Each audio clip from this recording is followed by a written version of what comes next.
DM&E cars.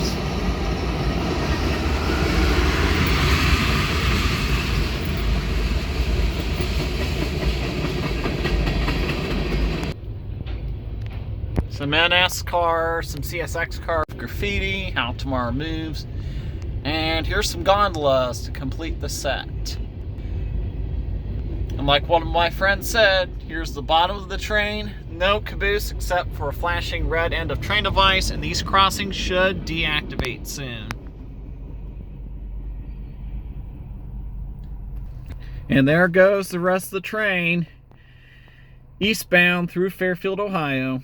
Wishing the crew a safe travel and safe trip to wherever they're going to next.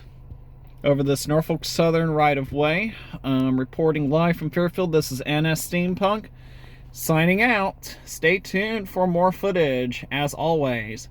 And remember, in the words of Operation Lifesaver, stop, look, listen, and live. Tower 93, over and out.